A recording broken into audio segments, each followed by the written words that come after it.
Potty training can be a longer process for some kids who maybe weren't fully ready in the first place, and maybe they're forced to potty train because they need to be potty trained for preschool or whatever reason. So sometimes with these cases, children are having a bit of a struggle when it comes to releasing all of their urine. We call these kids camels. So they like to hold it as long as possible and then only release a little bit at a time in the potty because they really just don't want to do it in the first place. Now the problem with this is that when these kids are withholding their urine and then trying to only let out a little bit at a time, they tend to soak through their diapers at bedtime and overnight. Today we're going to talk about ways that you can help your child get all their pee out of their bladder and not have this issue. First, we're going to talk about some of the obvious steps when it comes to potty training, and the first one being having a proper routine.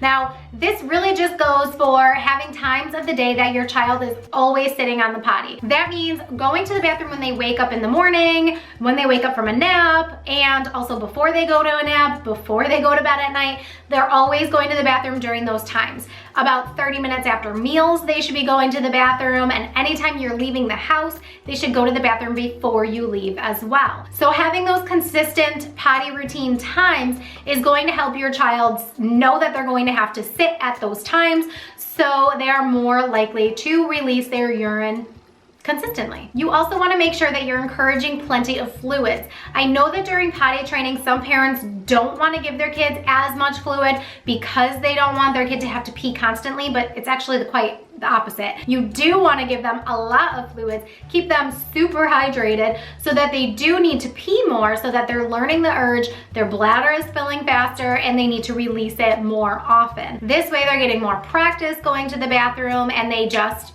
are super hydrated. When you're noticing that your kid is letting out a lot of pee, you want to praise them. I know it probably sounds really weird, but if you are hearing them pee and you're hearing a lot of pee coming out, just saying, wow, that's a lot of pee, good job, woohoo, and have like a pee-pee party celebration. I know this part's gonna be really hard, but it is so important to have a lot of patience with your child while they're learning this process. It's new for them to have to use the bathroom. So just make sure that you're being patient and don't have unrealistic expectations that they're going to just get it as soon as you tell them, oh, you have to let all of your pee-pee out, because sometimes they just don't get it. It needs to click in their brain, and then the brain needs to send the message to their body, and it's a process, and some kids just take longer. The next thing that we need to talk about is your potty environment.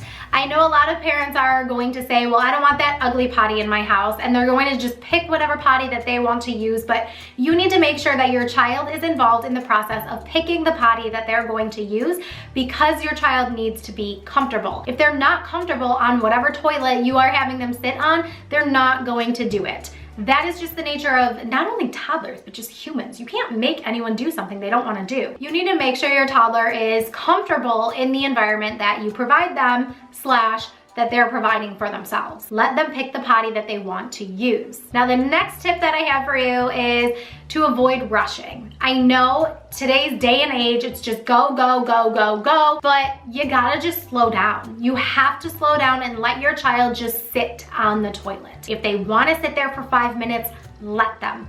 Maybe they pee a little bit and then they stop, but they're still sitting. Don't rush it, just let them sit. Maybe they'll let more out. So just avoid rushing.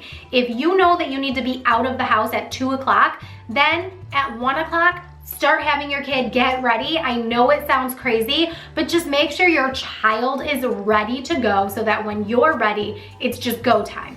And if you start at 1, you can have your kid go to the bathroom and say, we gotta leave in a little bit to go to the library, so let's go potty first. Do a couple things and then say, all right, we're gonna get in the car now, let's sit on the potty before we go, and then you can go. So just making sure you're giving your child 1 or 2 different chances to go to the bathroom will help them fully empty their bladder. Now, something that we don't always think about, and sometimes we tell them just push it out, you actually don't want to say that. I know it's hard, and it was hard for me when I had first learned about this, but it's important not to have your child strain when they're going to the bathroom. It's important for adults not to strain when we go to the bathroom, so don't encourage your child to strain as well. It can just lead to some long-term issues. Now, this is something that you can either go to a specialist to learn how how to do, or you can, I mean, you could search the internet. I generally don't recommend searching the internet for these things, but if you don't have a pelvic floor specialist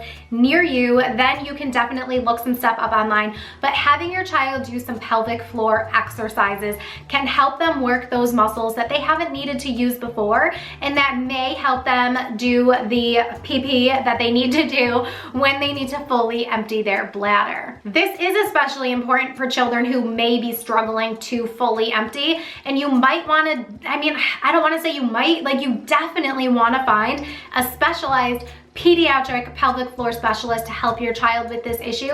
It may only take a couple visits, and you might just go once or twice, learn a couple things, and continue practicing at home, but it's definitely something that you need to incorporate in your child's routine. This one's definitely going to take a little bit more involvement with your pediatrician, but you need to make sure that there are no medical conditions. Now, I can only help you so much from the internet here, but you need to make sure that if your child is still struggling and you've been working on this for quite some time, then you need to check with the pediatrician and see if there's anything medical going on with your child. Especially if your child is holding in their urine for an extended amount of time, so like longer than 8 hours, then you need to make sure that your child is not getting a UTI. That can definitely lead to issues of not being able to fully empty their bladder. Another bonus tip that I have for you is that when your child is sitting on the toilet, encourage them to reach down and tickle their toes. If they're leaning forward and they're bending forward, then they are more likely to fully empty their bladder. So that's just a little trick that I have up my sleeve, so hopefully that it helps. If you need more of that help and support, definitely reach out to a pediatric pelvic floor specialist, your pediatrician, and if all of that is clear and good to go, then reach out to me and we can come up with a potty training plan specific for your child and your needs. I hope that you enjoyed this video, and keep blooming. Mwah.